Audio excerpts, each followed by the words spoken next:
sejak kebangkitannya, ulama bersama pengikut-pengikutnya istiqomah dan setia, jaga akidah dan sunnah Rasulnya. Alhamdulillah segala puji baginya, ulama bersama pengikut-pengikutnya istiqomah dan setia, menjaga agama Nusa dan bangsa. Mari kuatkan niat kita, kita bulatkan tekad kita, terus lanjutkan amal kita, mengembangkan hikmah kita. Assalamualaikum warahmatullahi wabarakatuh.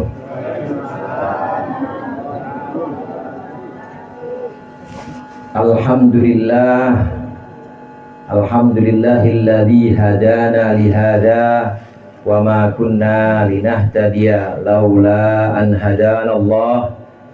Asyhadu an la ilaha illallah wahdahu la syarika lah wa asyhadu anna Muhammadan abduhu wa rasuluh. Allahumma sholli ala sayyidina Muhammadin abdika wa nabiyyika wa rasulika nabiyil ummiyyi wa ala alihi wa sahbihi wa sallim taslima biqadri azamati dhatika fi kulli waqtin wa hin. Amma ba'd. Hadratil mukarramin wal muhtaramin, al asatidah, al masyayikh, al hujjaj, as-sayyidin wal sayyidat, bapak-bapak, ibu-ibu, wabil khusus para ustaz, para guru, khususnya Ustaz Sa'amin bin Haji Ma'ruf, dan segenap para asatidah lain, Ustaz Miftah, betul Ustaz ya,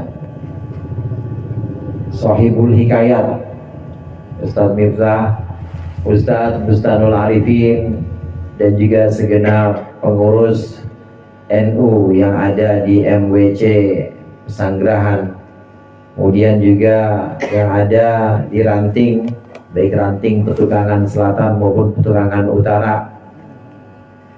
Hadirin hadirat Bapak dan Ibu sekalian yang berbahagia, alhamdulillah malam hari ini kita berkumpul untuk melaksanakan Haul Akbar. Haul artinya memperingati wafatnya almarhum dan almarhumah. Saya dengar tadi dari Ustaz Sa'amin yang pertama pantun, karena Ustaz Sa'amin bukan cuma sukses mengajarkan Al-Quran, sukses ngajarin peri pantun. Pantunnya kecepetan katanya. Kita mau bilang cakep gimana? Ya orang belum rapi, udah belum selesai ya, belum sempat kita ngomong cakep udah rapi duluan pantunnya ya Per. Ya alhamdulillah, selain bisa alif-alifan, bisa pantun-pantunan. Ini barokah dari guru, barokah dari Ustaz Sa'amin yang membimbing Miftahul Khair, membimbing anak-anak dan juga membimbing jamaahnya dari hari ke hari, dari waktu ke waktu. Bukan hanya pengajian, tapi juga ada banyak event-event, ada banyak kegiatan-kegiatan yang dilakukan di Miftahul Khair ini. Yang saya tahu dan yang kita semua sekalian sama-sama tahu, ini pelaksanaan Haul Akbar ini sudah 10 tahun. Haul Akbar dilaksanakan ya tentunya karena peringatan tahunan, maka dilakukan ya setiap tahun. Ada 300 kurang lebih jamaah almarhum, almarhumah yang disebutkan dalam kirim-kirim doa atau kirim-kirim arwah. Bapak Ibu hadirin hadirat rahimakumullah, kalau bulan Masehi pergantian harinya itu kayak malam tahun baru yang suka banyak petasan, itu jam berapa Pak? Jam berapa? Jam 12 malam. Itu kalau bulan-bulan dalam tahun Masehi atau dalam tahun Masehi. Pergantian harinya itu jam 12 malam. Tapi kalau bulan-bulan Qamariyah yang kita kenal juga dengan tahun Hijriyah, Ini pergantiannya bukan jam 2 malam, jam 12 malam, tapi jam berapa kira-kira? Jam jam jam 6 pagi apa jam 6 sore? Jam 6 sore apa maghrib? Maghrib. Coba dah buka jam 6 besok. Kalau maghribnya jam 15 batal. Jadi patokannya adalah maghrib, bukan jam. Maghrib ini mengikuti peredaran matahari. Rasulullah SAW mengajarkan waktu-waktu sholat itu tidak dengan jam, perhitungan jam, karena memang waktu itu belum ada jam, Pak, belum ada jam, Bu. Tapi mengajarkan umatnya pada waktu itu dengan patokan matahari. Kalau matahari pas di atas kepala maka belum masuk waktu zuhur. Tapi begitu sudah condong ke arah barat, sudah ada bayangan yang tampak di sebelah timur, maka masuk waktunya, namanya waktu zuhur. Itu waktu zuhur mulainya. Jamnya jam berapa? Bisa jam 12 pas. Lah sekarang aja jam 12 lewat 10. Yang repot DKM jam 12 lewat 10, khotib belum datang hari Jumat. Udah bingung aja tuh, dia mana nih khotibnya nih. Bingung kenapa? Karena udah jam 12 lewat 10 khotib belum juga datang. Akhirnya kena ngebadalin, kena gantiin. Jam 12 lewat 10, kadang-kadang jam 12 kurang. Jam 12 kurang 10 udah zuhur. Karena memang patokannya bukan jam, patokannya adalah matahari. Ketika matahari sudah condong ke barat, sudah ada bayangan di situ, sudah ada bayangan di sebelah timur. Kalau kita taruh misalnya ini mic, kita taruh di lapangan. Nah, kemudian di situ ada bayangan di sebelah timur, berarti sudah masuk sholat zuhur namanya. Nah, kemudian waktu sholat asar. Waktu sholat asar ini waktunya adalah saat bayangan benda itu sudah sepanjang bendanya. Dilul mithli sebutannya. Bayangan benda sudah sepanjang bendanya. Ini mic, kalau saya taruh di lapangan, Pak, Ibu, ada bayangannya. Matahari barat sebelah sono ya. Matahari sebelah barat. Makin ke barat, kira-kira sebelah sono ada bayangan nggak, Bu? Ada. Nah, semakin ke sana bayangannya makin panjang. Bayangannya semakin panjang. Nah, begitu bayangan benda sudah sepanjang benda aslinya, maka sudah masuk waktu sholat asar. Diukur aja, kira-kira ini nih panjangnya berapa senti nih? Kira-kira 30 senti. Kalau udah pas bayangannya sama seperti ini bayangannya dari sono, pas banget, maka udah masuk waktu sholat zuhur. Maaf, asar. Namanya dilul misli. Nah, kemudian waktu maghrib. Waktu maghrib itu sudah masuk ketika matahari terbenam. Goroba yaghrubu itu artinya terbenam. Goroba yaghrubu itu artinya tenggelam. Maghrib itu artinya waktu tenggelamnya matahari. Di ufuk barat begitu matahari terus berjalan, ini sebenarnya fi ra'yil aini. Ini sebenarnya dalam pandangan mata kita. Dalam pandangan mata kita kelihatannya mataharinya yang jalan. Padahal mataharinya apa buminya yang jalan, Pak? Buminya. Fi ra'yil aini, dalam pandangan mata yang kita lihat dari bumi, seolah matahari itu jalan. Maka ketika matahari sudah sampai di ufuk barat, tenggelam, di sini mah susah melihatnya. Orang rumah mulu sih. Ada apartemen, nggak ada di sini apartemen ya? Susah melihatnya kalau banyak bangunan. Kalau mau coba ngelihat di tanah lapang atau di Ancol, nah kelihatan tuh.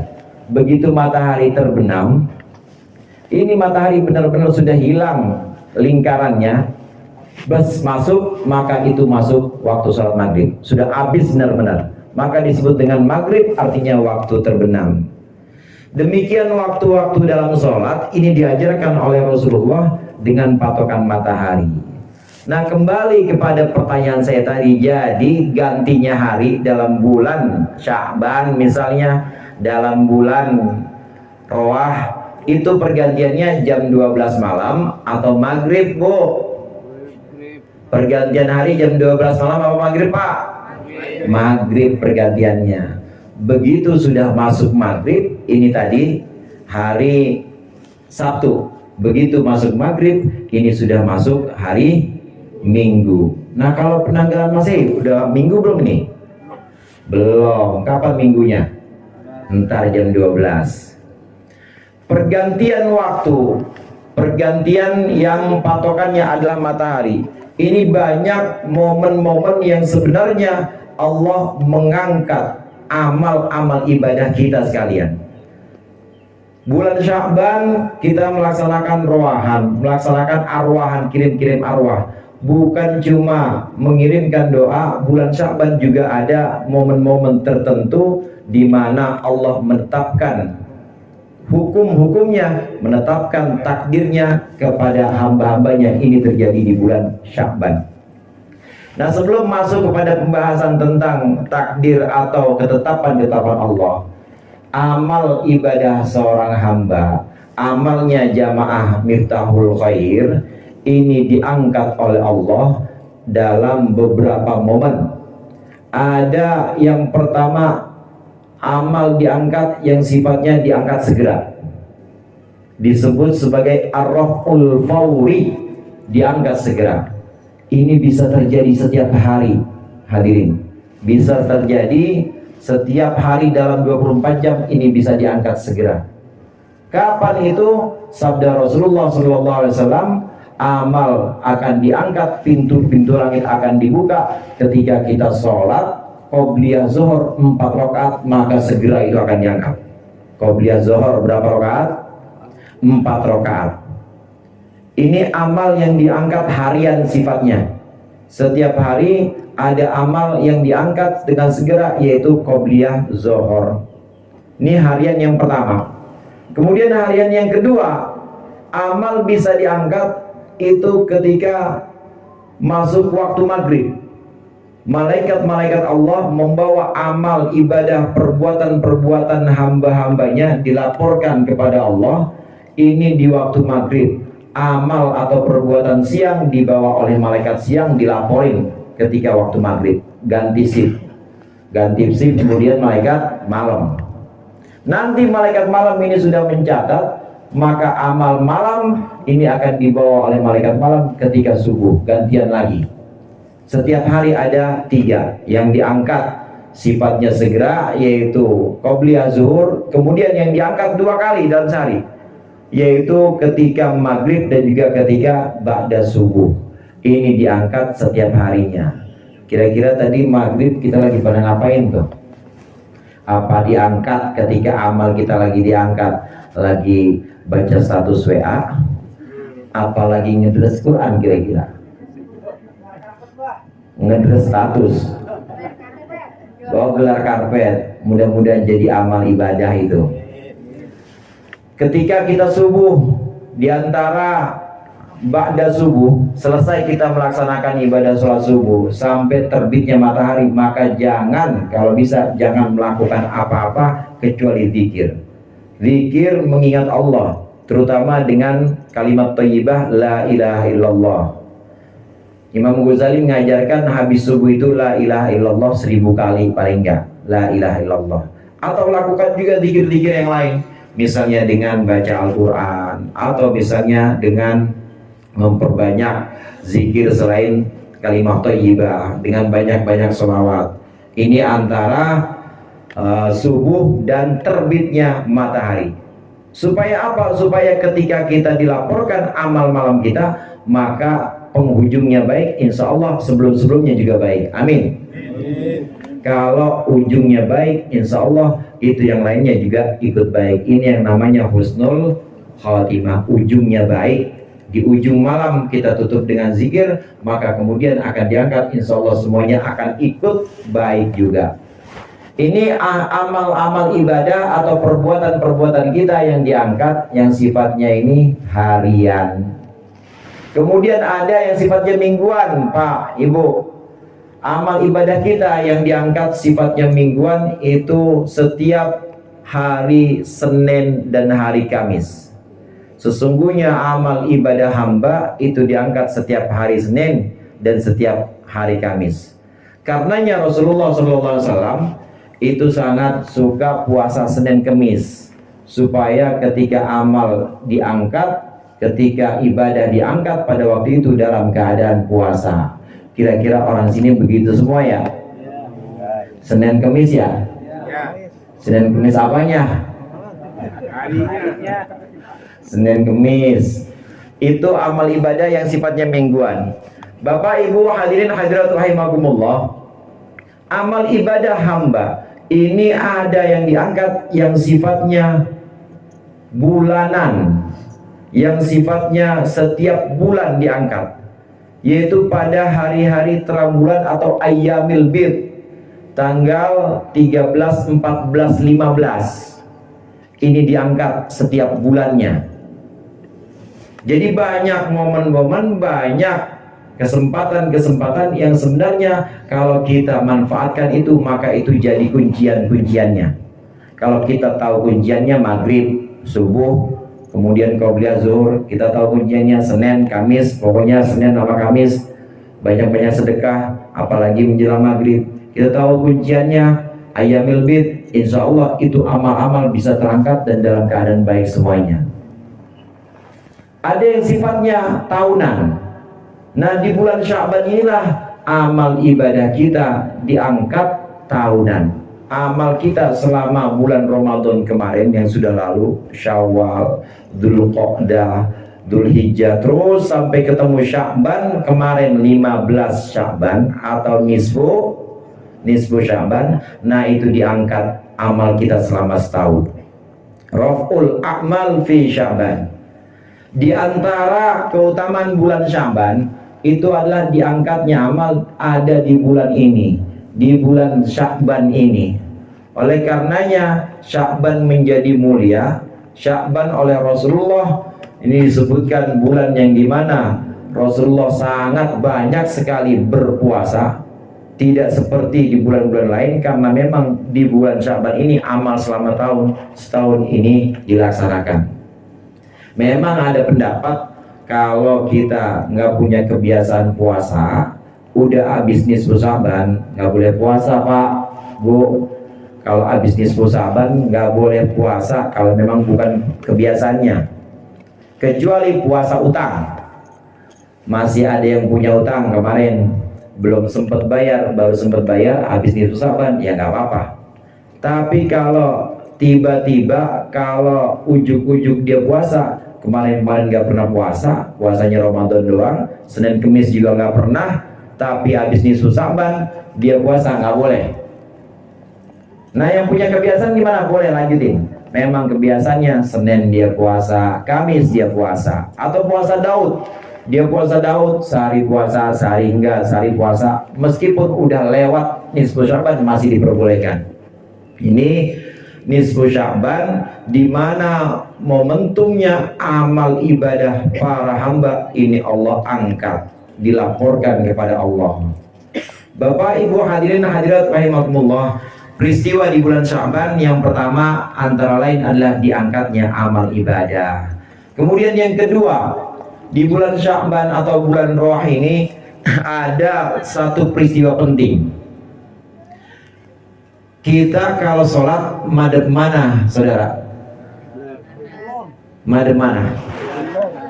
Madhab kulon, madhab kiblat. Iya, kalau orang Nusanggerahan ya kiblatnya kulon, kiblatnya ke barat. Tapi kalau di Amerika ya bukan ke barat, ke timur, karena Amerika ada di sebelah baratnya Ka'bah. Maka dia madhabnya madhab wetan. Lain lagi, setiap daerah maka beda. Sholatnya kita ini tergantung di mana tempat tinggal kita. Kebetulan kita di Indonesia ini memang ada di sebelah timurnya Ka'bah. Kita di Indonesia ada di sebelah kurang lebih timur lautnya Ka'bah atau timur lautnya Mekah. Maka madhabnya madhab kulon. Jadi sholat itu madhab Ka'bah. Rasulullah SAW begitu sampai di Madinah hijrah pada tahun 13 setelah kenabian, 40 tahun Rasulullah menerima wahyu. Tahun pertama, tahun kedua masih di Mekah. Kemudian tahun ke-13 Rasulullah hijrah. Hijrahnya ke Madinah yang dulu namanya Yathrib. Ini hijrah Rasulullah sampai ke Madinah pada bulan Rabiul Awal. Tidak lama setelah itu Allah perintahkan kepada Nabi Muhammad SAW di bulan Rabiul Awal ini Allah perintahkan untuk pindah kiblatnya. Kalau kita di Madinah sholat itu madhep Ka'bah, madhep ke kota Mekah, harusnya madhepnya itu madhep ke kidul. Tahu kidul, Bu? Apaan kidul? Selatan. Harusnya ke selatan. Kalau ada di Madinah, madhepnya madhep ke Mekah, harusnya ke selatan. Tapi oleh Allah, ini Allah perintahkan Muhammad ini di Madinah sholatnya pindah. Jangan madhep Mekah lagi, jangan madhep Ka'bah. Madhep kemana? Madhep mana ya Allah? Madhep ke Baitul Maqdis. Baitul Maqdis itu adanya di utara. Yang tadinya madhep selatan ke arah Mekah, tapi suruh madhep ke Baitul Maqdis. Sekarang Palestina, Yerusalem. Masih ada Baitul Maqdis. Madhepnya jadi balik 180 derajat. Yang tadinya madhep ke kidul, jadi madhep ke lor, ilir. Yang tadinya madhep ke selatan, tadinya ke selatan sini ya. Selatan, dia suruh madhep ke utara oleh Allah, diperintahkan. Ini terjadi tidak lama setelah Rasulullah sampai di Madinah. Pindah Muhammad, sholatnya menghadap ke utara, menghadap ke Baitul Maqdis, Palestina. Ya Rasulullah, yang namanya Rasul, yang namanya Nabi, hamba pilihan Allah, nurut aja. Memang ada hikmahnya, hadirin. Hikmah diantara pindahnya yang diinginkan bagaimana sholat yang tadinya madhep Ka'bah kemudian madhep ke Baitul Maqdis 180 derajat, yang tadinya ke selatan Allah perintahkan pindah. Bukan hanya Nabi Muhammad, seluruh orang Islam pindah semuanya, sholatnya madhep ke Baitul Maqdis. Ini antara lain adalah untuk menarik simpati. Saudara-saudara sekalian, di Madinah itu yang tinggal bukan cuma orang Islam, mayoritas Islam, betul, kaum muhajirin dan ansor. Tapi populasinya atau jumlah penduduk setelah orang-orang Islam tidak jauh selisihnya, ini orang Yahudi. Orang Yahudi itu sholatnya madhep Baitul Maqdis. Orang Yahudi sholatnya madhep ke utara, bukan ke selatan. Itu posisi waktu ada di Madinah, madhepnya ke Baitul Maqdis. Dengan perintah ini maka diharapkan mungkin saja dengan pindah kiblat, dengan sama-sama ke Baitul Maqdis, ini mungkin saja orang-orang Yahudi ini kemudian simpati. Oh, ternyata Islam itu agama yang dibawa Muhammad ternyata nggak beda dengan agama kita Yahudi, kiblatnya sama. Itu yang diharapkan simpatinya. Kemudian yang kedua, memang Baitul Maqdis, hadirin, itu tempat yang bukan hanya tempat disucikan menurut agama Nabi Muhammad saja, tapi ini adalah tempat suci untuk hampir agama-agama samawi atau agama-agama langit. Nabi Isa alaihissalam lahirnya itu di Baitul Lahmi. Baitul Lahmi itu kalau bahasa berarti Bethlehem. Tahu Bethlehem? Itu adanya di sana. Adanya juga di Yerusalem. Kemudian Nabi Daud itu punya yang namanya tembok ratapan. Tahu ngeratapin apaan itu? Apa ngeratapin cicilan? Apa ngeratapin dosa? Pokoknya ada di sana. Adanya di Yerusalem juga. Yerusalem, Baitul Maqdis ini adalah situs sejarah, situs suci bukan hanya agama Islam, tapi para nabi sebelumnya juga ke sana. Nabi Ibrahim yang terkenal dengan Abul Anbiya, terkenal dengan bapaknya para nabi, ini memang asalnya dari Baitul Maqdis. Nabi Ibrahim asalnya dari Palestina, Yerusalem. Nah, kemudian hijrah sebagian istrinya, karena istri Nabi Ibrahim ada beberapa orang yang kita kenal adalah Siti Hajar dan Siti Sarah. Siti Hajar ini diperintahkan oleh Allah, Ibrahim bawa Hajar ini ke satu lembah di mana nanti di situ akan menjadi pusat seluruh manusia berkumpul. lembah itu yang namanya Mekah. Mulai di situ ada keturunan Nabi Ibrahim dari Siti Hajar. Tapi asalnya dari mana? Asalnya dari Baitul Maqdis atau dari Yerusalem. Ini diantara keutamaan Baitul Maqdis. Hadirin hadirat rahimakumullah, Rasulullah pernah disuruh pindah kiblat setelah sampai di Madinah. Sholatnya pindah bukan menghadap Ka'bah tapi menghadap ke Baitul Maqdis. Ini dilakukan oleh Rasulullah dan umat muslimin selama 17 bulan. Mulai dari Rabiul Awal, Rabiul Akhir, Jumadal Ula, Jumadal Akhirah, Rajab, Sya'ban, Ramadan, Syawal, Dzulqa'dah, Dzulhijjah, Muharram, Safar, Rabiul Awal, Rabiul Akhir, Jumadal Ula, Jumadal Akhir, Rajab, Sya'ban. Kurang lebihnya 17 bulan lebih Rasulullah sholat madhabnya madhab Baitul Maqdis. Nah, dalam perjalanan ini, dalam perintah sholat menghadap Baitul Maqdis, ada dalam hati kecil Rasulullah keinginan, nggak begini yang saya pengen, ya Allah, saya pengen sholat tapi madhabnya ke Ka'bah. Bagaimanapun, meski Baitul Maqdis itu adalah tempat suci, tapi tetap Ibrahim itu letakkan Ka'bah, membangun Ka'bah itu di Madinah. Dalam hati kecil Rasulullah ingin balik lagi ke sana. Qad nara taqalluba wajhika fis sama, falanwalliyannaka qiblatan tardaha fawalli wajhaka syatrul masjidil haram. Wahai Muhammad, kata Allah dalam surat Al-Baqarah, kami melihat bagaimana mukamu tengadah dan tunduk ke langit. Kamu berharap untuk pindah kiblat, kamu berharap untuk menghadap ke tempat yang kamu sukai, yaitu Ka'bah di kota Makkah. Falan waliyannaka kiblatan tardoha, maka kami akan pindahkan kiblat lagi, akan kami pindahkan ke kiblat yang engkau sukai, yaitu Ka'bah. 17 bulan menghadap ke Baitul Maqdis, kemudian Allah perintahkan balik lagi Muhammad. Ternyata orang-orang Yahudi tetap tidak ada yang simpati. Orang-orang Yahudi ini tetap menganut pada agamanya, tidak juga ada dalam hatinya, tidak juga ada dalam satu keinginannya untuk mengikuti agama Islam. Maka pindah lagi Rasulullah setelah 17 bulan menghadap Baitul Maqdis. Ini terjadi juga di bulan Sya'ban. Pindahnya kiblat dari Baitul Maqdis, Allah perintahkan pindah ke Ka'bah, di kota Makkah Mukarramah. Ini terjadi juga di bulan Sya'ban. Bulan Sya'ban, bulan yang banyak sekali keutamaannya, Bapak dan Ibu. Bulan Sya'ban ini adalah bulan di mana Allah menurunkan perintah-perintah memindahkan kiblat.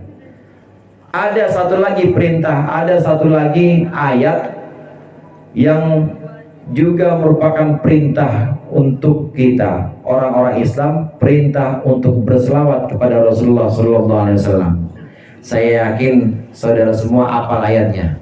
Innallaha wa malaikatahu yusalluna 'alan nabi ya ayyuhalladzina amanu sallu 'alaihi wa sallimu taslima.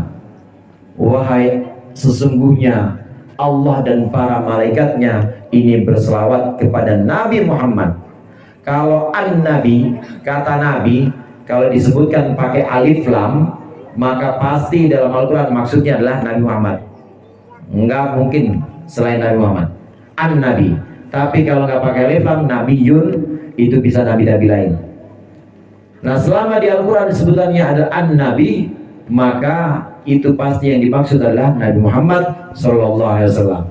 Sesungguhnya Allah dan para malaikat berselawat kepada Nabi Muhammad. Wahai orang-orang beriman, maka berselawatlah dan ucapkanlah salam kepadanya juga. Jadi mengucapin salawat, perintahnya, ayatnya turun itu pada bulan Sya'ban juga. Karenanya di bulan Sya'ban ini kita dianjurkan banyak-banyak sholawat. Ini ayat turunnya di bulan Sya'ban. Rajabu syahrullah, Rajab itu bulan Allah. Wa sya'banu syahri, kata Rasulullah. Sya'ban itu bulanku. Bulanku, karenanya banyak-banyaklah kita selawat kepada Rasulullah SAW di bulan Sya'ban ini. Sallallahu alaihi Muhammad sallallahu alaihi wasallam. Wa Ramadhanu syahru ummati. Ramadan itu adalah bulan umatku. Kita sekarang ada di bulan Sya'ban, bulannya Rasulullah. Perintah salawat juga turun di bulan ini, maka banyak-banyak kita berselawat kepada Rasulullah. Allahumma sholli ala sayyidina Muhammad. Allahumma sholli ala sayyidina Muhammad. Allahumma sholli ala sayyidina Muhammad. Ini ayat tentang perintah salawat. Saudara-saudara sekalian, perintah salawat itu wajib apa sunnah kira-kira hukumnya? Sallu itu artinya selawatlah. Dalam ilmu usul, perintah itu al-amru lil ijab. Perintah itu pada dasarnya adalah untuk wajib. Pasti kalau disebutkan fil amar itu adalah untuk wajib. Perintah selawat ada yang wajib. Kapan selawat itu wajib? Ketika kita sholat. Sholat nggak pakai selawat maka tidak sah sholatnya. La sholata liman la yusolli alaih, kata Rasulullah SAW. Nggak sah sholatnya orang yang nggak mau selawat atau yang nggak mengucapkan selawat kepadaku dalam sholatnya. Jadi kita sholat wajib baca selawat. Kira-kira pas berdiri apa pas sujud tuh? Baca selawat pas gimana tuh? Pas diri apa pas sujud? Pas tahiyat. Hukumnya wajib. Tahiyat pertama apa tahiyat kedua? Tahiyat pertama apa tahiyat terakhir? Tahiyat yang wajib pertama apa terakhir? Tahiyat terakhir. Yang pertama ini hukumnya sunnah, namanya sunnah ab'ad. Asyhadu an la ilaha illallah wa asyhadu anna Muhammadar Rasulullah. Allahu Akbar. Lalu udah bangun aja, belum baca selawat. Maka itu dianjurkan tampil pakai sujud, namanya sujud sahwi. Salawat di tahiyat atau tasyahud awal hukumnya sunnah abad, ditambal kalau ketinggalan. Tapi kalau di tasyahud akhir hukumnya wajib, rukun. Ini yang dimaksud la sholata liman la yusolli alaih. Tidak sah sholatnya orang yang tidak mengucapkan sholawat, maksudnya pada tahiyat akhir.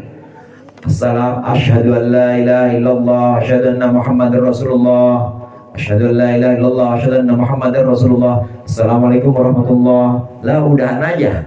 Assalamualaikum warahmatullah. Buru-buru amat banget.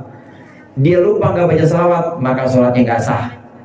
Nggak sah salawatnya. Harus diulang. Kalau nggak diulang, dia harus tambah 1 rakaat. Karena rakaat ini yang terakhir dianggap tidak sah, tambah 1 rakaat. Nanti rakaat terakhir tasyahud lagi dari awal, kemudian ucapkan lagi tasyahud yang lengkap sampai salam, sampai sholawat. Asyhadu an la ilaha illallah wa asyhadu anna Muhammadar Rasulullah. Allahumma sholli ala sayyidina Muhammad wa ala ali sayyidina Muhammad. Assalamualaikum warahmatullahi wabarakatuh. Baru sah. Ini sholawat yang sifatnya wajib dalam sholat. Adapun di luar sholawat, di luar sholat, sholawat hukumnya sunnah. Apalagi untuk yang banyak utang, banyakin sholawat. Yang banyak utang berharap syafaat Nabi Muhammad SAW dengan berselawat, maka kita mohon kepada Allah, Allah semua selesaikan masalah-masalah yang sulit dari kita. Allah berikan kelapangan rezeki kita. Bisa diniatin dengan itu selawat kita pada Rasulullah SAW. Ini perintah selawat juga turun di bulan Sya'ban. Ada beberapa keutamaan perintah selawat, kemudian pindahnya kiblat tadi, dan ada juga ayat yang kita kenal. Saya yakin bapak dan ibu hadirin hadirat sekalian juga udah hafal. Saya tahu orang sini mah hafalannya banyak ya. Coba tadi innallaha wa malaikatahu, tuh hafal banget. Ya ayyuhalladzina amanu sallu alaihi wasallimu taslima. Hafal itu. Ya ayyuhalladzina amanu kutiba alaikumusiyam kama kutiba alal ladina min qablikum la'allakum. Bener kan saya bilang, banyak kan hafalannya orang sini mah. Itu ayat tentang puasa Ramadan. Ya ayyuhalladzina amanu, wahai orang-orang yang beriman, kutiba alaikumusiyam, telah diwajibkan atas kalian berpuasa, kama kutiba alal ladzina min qablikum, sebagaimana diwajibkan atas orang-orang sebelum kalian, la'allakum tattaqun, agar kalian menjadi orang yang bertakwa. Ayat Al-Baqarah 183 ini, perintah wajib puasa, namanya puasa Ramadan, ini Allah turunkan juga di bulan Sya'ban, di tahun kedua Hijriah. Jadi tahun pertama Rasulullah sampai Rabiul Awal, Jumadil Awal, Rabiul Akhir, Jumadal Ula, Jumadal Tsaniyah, Rajab, Sya'ban, belum ada puasa, nggak ada perintah puasa belum. Tapi begitu Sya'ban tahun berikutnya, baru Allah perintahkan perintah puasa Ramadan, ini turunnya di bulan Sya'ban. Oleh karenanya keutamaan-keutamaan ini, Sya'ban adalah bulan Rasulullah, Sya'ban adalah bulan dipindahkannya kiblat yang tadinya ke Baitul Maqdis, dipindahkan lagi ke Makkah. Sya'ban adalah perintah selawat kepada Rasulullah turun, perintah untuk melaksanakan ibadah puasa Ramadan ini turun. Maka bulan Sya'ban ini menjadi bulan yang istimewa untuk kita. Tambah satu lagi Bapak Ibu, kita kalau bulan Sya'ban ngadain haul akbar, makin istimewa lagi ini. Kita bulan Sya'ban mengadakan roahan. Ada yang istilahnya roahan, ada yang istilahnya haul akbar. Hadirin hadirat rahimakumullah, haul akbar atau roahan ini sebuah tradisi, kebiasaan guru-guru kita, ulama-ulama kita, orang tua kita dulu. Ada beberapa organisasi, ada beberapa perkumpulan-perkumpulan yang di abad ke-20 awal ini gencar melaksanakan pembaharuan Islam atau pan-islamisme. Tahun 1900, udah ada yang lahir belum tuh di sini? 1900 pas. Yang 1945 ada di sini. Umurnya kira-kira 80-an ada? Ada ya? Ada. Mana? Nyak. Oh nyak, iya nyak. 1945 ada. Ini tahun 1900-an, mulai dari 1800 pertengahan sampai 1900-an. Ini di Timur Tengah, termasuk juga di Mesir, sedang gencar-gencarnya satu ide, satu gagasan tentang pembaharuan Islam. Gagasan itu muncul dari Mesir sebenarnya Pak. Muncul dari Mesir, kemudian menyebar ke berbagai negara-negara Islam, wilayah-wilayah Islam, termasuk kepada pelajar-pelajar yang ada di Mekah Al-Mukarramah tahun 1900-an. Ada beberapa pelajar Indonesia, ada beberapa ulama Indonesia yang belajar di sana, kemudian ikut membawa pembaharuan ini ke Indonesia tahun 1900-an. Saya kasih 3. Ada yang kenal nggak sama Al-Irsyad Al-Islamiyah? Kenal Irsyad TV, Irsyad Mizhar. Ada Al-Irsyad, ada Al-Irsyad Al-Islamiyah, Al-Irsyad Al-Islamiyah. Kemudian ada Persis Solo ya. Kalau Persib Bandung, kalau Persis ada nggak Persis? Persis Solo, Surakarta, Persis. Kalau ini Persis bukan itu yang dimaksud, bukan bola. Persatuan Islam, Persis namanya. Ada organisasi namanya Muhammadiyah. Ada organisasi namanya Nahdlatul Ulama. Ini dari 4 organisasi ini sekarang masih ada semuanya. Walaupun selisih anggotanya yaitu beda-beda. Ada Nahdlatul Ulama, ada Muhammadiyah, ada Persis, ada Al-Irsyad.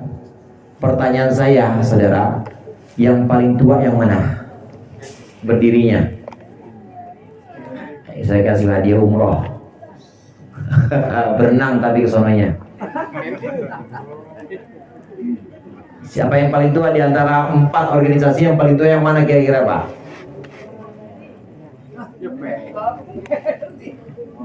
Paling tua yang mana kira-kira? Nahdlatul Ulama, Muhammadiyah, Persis, Al-Irsyad. Kira-kira yang awal sekali berdiri itu yang mana?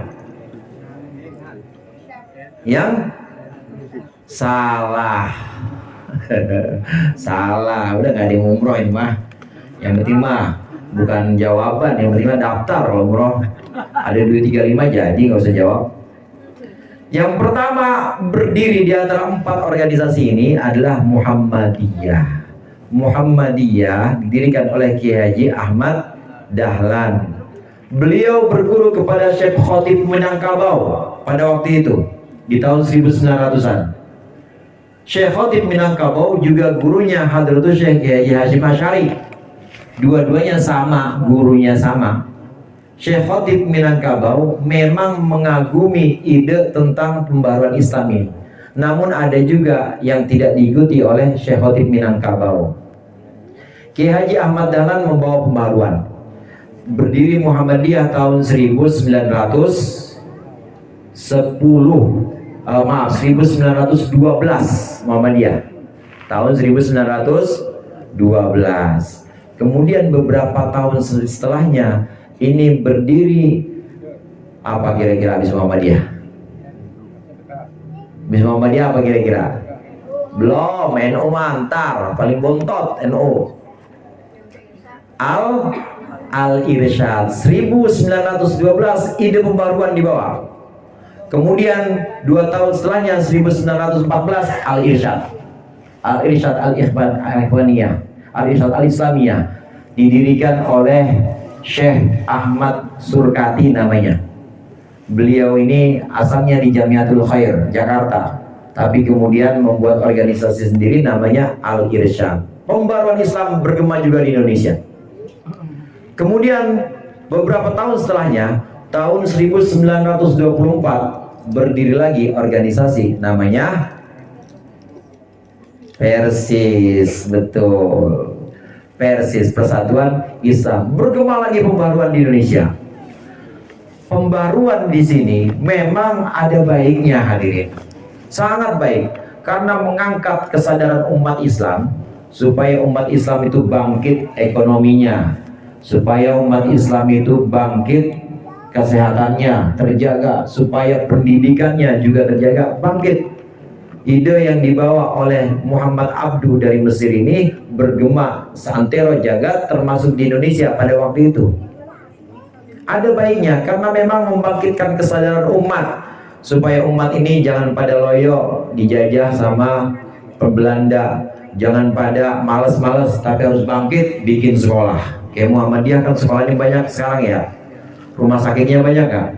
Banyak. Jasanya Kiai Haji Ahmad Dahlan supaya bangkit umat, supaya sadar penting yang namanya membangun umat, penting yang namanya membangkitkan kesadaran bahwa kita Indonesia, kita harus melawan penjajah, pendidikan harus dibangkitkan, ekonomi harus dibangkitkan, kesehatan juga harus dijaga, dijamin oleh Muhammadiyah.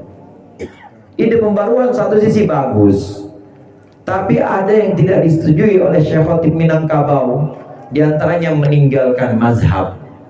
Meninggalkan mazhab artinya nggak perlu pakai mazhab Imam Malik, Imam Hanafi, Imam Syafi'i, Imam Ahmad bin Hanbal, gak usah pakai.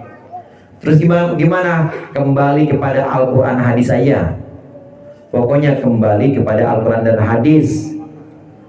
Kita akan sulit sekali mendapati perintah-perintah Allah wajib ataukah sunnah ini ya. Ini makruh, ini larangannya makruh ataukah haram ini ya.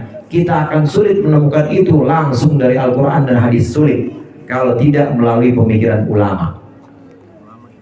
Tidak akan bisa. Contoh di Al-Quran itu ada ayat Fagsilu wujuhakum wa aydiyakum ilal marafiq. Maka basuhlah wajah-wajah kalian dan tangan-tangan kalian hingga sikut. Wamsahu biru'usikum, dan usaplah kepala kalian. Wa arjulakum, dan juga kaki kalian.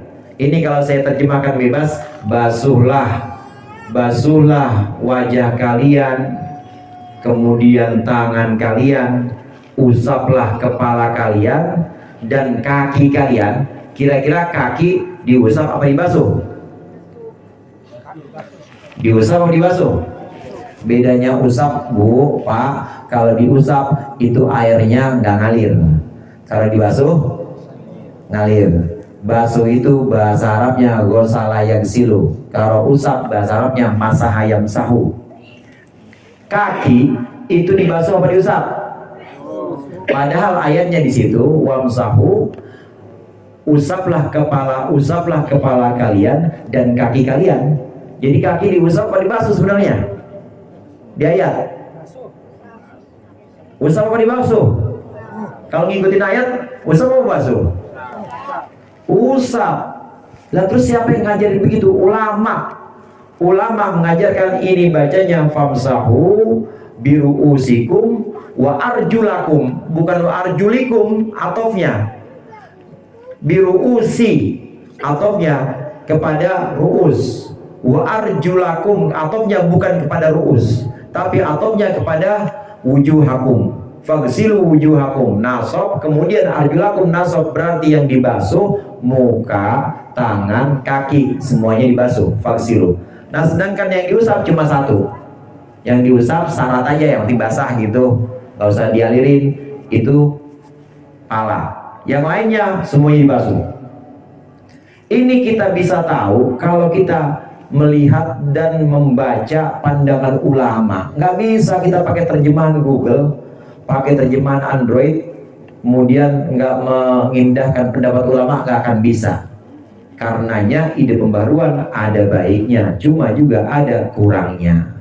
Setelah berdiri pembaruan, ada banyak ide-ide, ada banyak organisasi-organisasi yang menggaungkan pembaruan ini.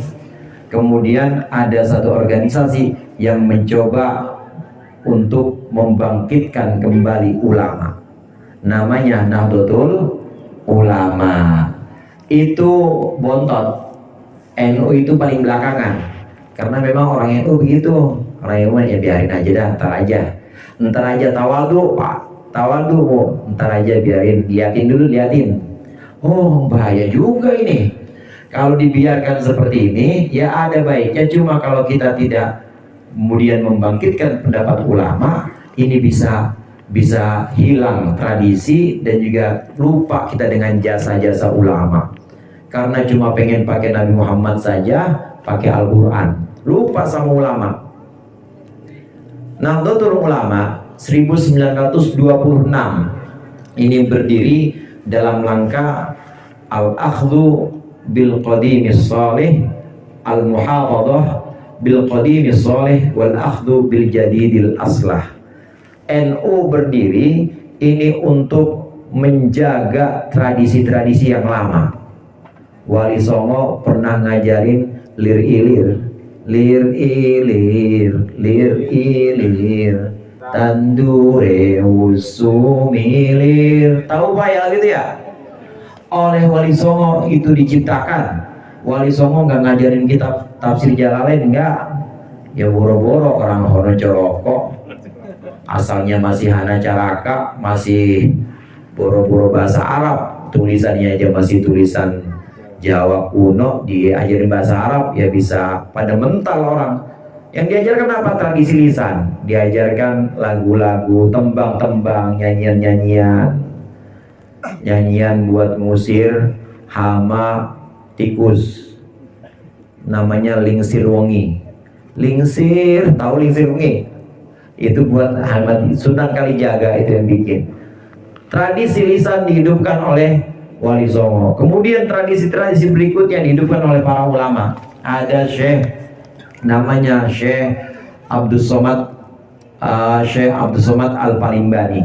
Syekh Abdul Somad Al-Palimbani, kitabnya namanya Syiarus Salikin. Kitab Syiarus Salikin ini kitabnya kitab Melayu, bahasanya bukan bahasa Arab, tapi hurufnya huruf hijaiyah. Hurufnya huruf hijaiyah, tulisannya bukan huruf Latin. Tahun 1600-an. Cuma bahasanya bukan bahasa Arab, bahasanya tetap bahasa Melayu. Ngapa Ustaz? Ngapa gak bahasa Arab? Ya orang waktu itu belum banyak yang bisa bahasa Arab, tapi udah kenal Al-Quran, cuma belum bisa bahasa Arab. Dipakailah huruf hijaiyah, hurufnya huruf Arab, cuma bahasanya bahasa Melayu. Dirawat tradisi ini, dirawat tradisi penulisan kitab, tradisi bermazhab, dirawat oleh Wali Songo, dirawat oleh Syekh Abdul Somad Al-Palimbani, oleh ulama-ulama berikutnya, Syekh Arsyad Al-Banjari yang merupakan leluhur dari Tuan Guru Sekumpul. Ini semuanya dirawat, termasuk tradisi-tradisi seperti tahlilan, rowahan, haul. Ini tradisi ulama-ulama yang ada di antara kisaran abad pertama Hijriah sampai abad ke-12 Hijriah. Itu kan perjalanan panjang, saudara. Perjalanan dari Rasulullah wafat sekitar Masehinya sekitar tahun 620 sampai tahun 1900, itu kan jauh banget. 620 sampai 1900, berapa tahun itu? Di situ ada turof, di situ ada tradisi-tradisi ulama. Memang tidak pernah diajarkan oleh Rasulullah, tapi kita boleh mengikutinya dan bukan bid'ah. Kita boleh mengikutinya, bahkan sampai mengikutinya ini pada taraf wajib. Kenapa wajib? Karena tanpa bisa mengikuti itu, kita akan salah dalam beragama. Ilmu nahu tahu ya Pak? Ilmu nahu itu alamat rofa ada 4, alamat nasab ada 5. Rofa itu alamat aslinya dhammah, nasab alamat aslinya fathah. Itu cara baca bahasa Arab atau grammarnya Arab, gramatikalnya Arab. Nggak pernah diajarin oleh Rasulullah.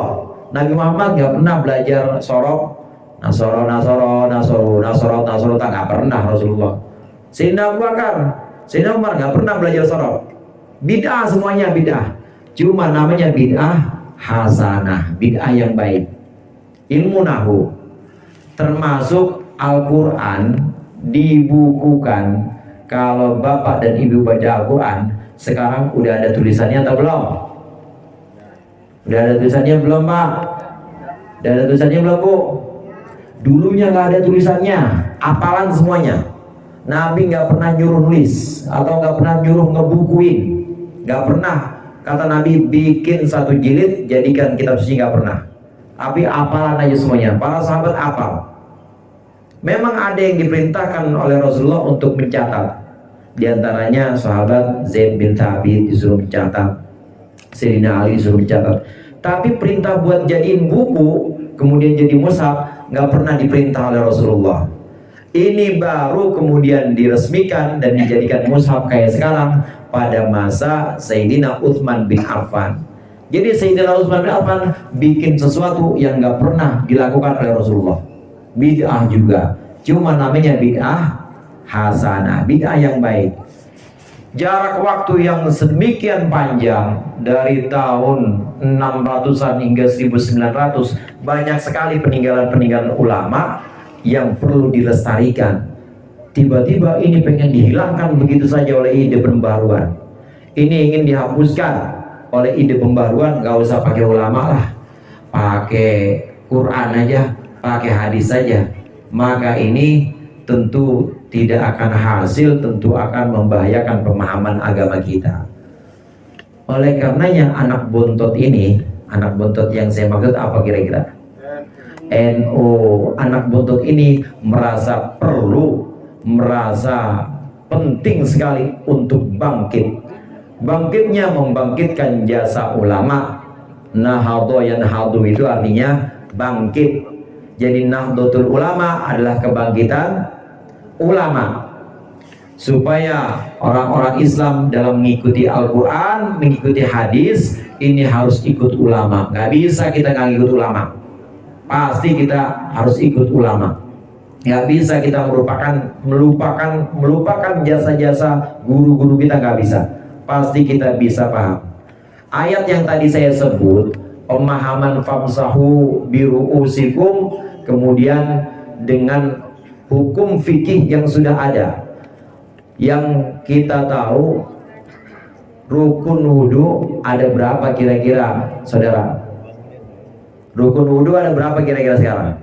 Yang kita tahu ada berapa? Niat, terus basuh muka, terus basuh tangan, habis itu usap kepala, setelah itu basuh kaki, habis itu tertib. Sekarang di Al-Quran tadi ada tertibnya apa enggak tuh? Nggak ada. Maka farotibu, maka tertiblah dalam melaksanakan, nggak ada di Al-Quran. Di hadis ada nggak? Hadis cari sampai botak nggak bakal ada itu hadis. Begitu juga tentang syarat yang pertama, niat. Ada nggak di hadis? Ada nggak dalam Al-Quran? Nggak ada. Dalam pembahasan wudhu bahwa Nabi itu mengucapkan niat, nah nggak ada itu, nggak ada, nggak bakal ada. Nah, ulama bisa sampai pada rumusan rukun wudhu ada 6, niat, basuh muka, basuh tangan, usap kepala, basuh kaki, tertib. Bisa sampai pada rumusan-rumusan ini dengan kejeniusan beliau-beliau ini untuk memahami Al-Quran dan hadis. Banyak sekali alat-alatnya dengan bahasa Arab yang mumpuni dan jago, dengan pengetahuan usul fiqh, dengan pengetahuan mantik atau logika. Maka muncul rumusan-rumusan yang kemudian menjadi madhab itu. Kita akan sulit memahami Quran dan hadis tanpa jasa ulama. Karenanya Nahdlatul Ulama ini melestarikan jasa ulama. Bukan cuma melestarikan jasa ulama, tapi juga melestarikan tradisi-tradisi guru-guru dan kiai-kiai kita dulu, seperti Rowahan begini. Berdiri atau bangkit ini penting. Bangkit ini perlu karena memang sudah waktunya bangkit untuk merawat tradisi. Jangan sampai tradisi, jangan sampai peninggalan orang tua kita itu dulu ini dihancurkan. Karena ada banyak kemungkinan Bapak Ibu. Ada orang nggak rowahan misalnya. Rowahan itu kalau di kampung ada yang sebutnya nyadran. Nyadran di Sunda. Kalau orang Jawa mungkin namanya nyekar ya. Nyekar. Biasanya bulan apa tuh? Bulan apa biasanya nyadran tuh? Bulan Saban, sama kayak orang Betawi, bulan Roah. Pada ziarah kubur, ngebersihin kuburan biasanya, betul ya? Ngebersihin kuburan, bulan Saban. Ini misal, andai ada satu kuburan, rame tuh kuburan tiap bulan Roah, dikunjungin tiap bulan Syaban, orang pada nyekar di situ. Kemudian ini kuburan pengen dipindah, sono jauh, pindahnya ini jauh banget, dibayar sama developer, dibayar sama pengembang. Maka ini pengembang bisa membangun proyeknya, bisa membangun keinginannya. Keinginan ini bisa akan dibangun dengan lancar kalau nggak ada tradisi. Artinya kalau orang itu udah pada cuek sama kuburan, kalau orang itu udah pada cuek sama orang tua, biarinlah pindah, namanya bangke aja pindah. Udah nggak ada yang mikirin, maka akan banyak sekali kesewenang-wenangan. Akan banyak sekali orang yang ingin membeli tanah dengan alasan pembangunan, tapi dengan harga yang murah. Namanya tanah kuburan, semeter berapa sekarang Pak? Semeter berapa?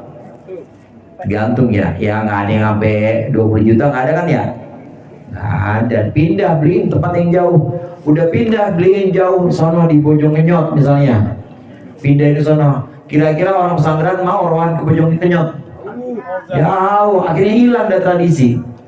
Ini kadang-kadang bergandengan kepentingan yang namanya kepentingan kapitalis, kepentingan pemodal. Ini kadang-kadang bergandengan dengan kepentingan orang-orang agamawan, yang dalam kutip agamawan di sini adalah orang-orang yang ingin memurnikan Islam. Ala bidah ziarah, nggak usah.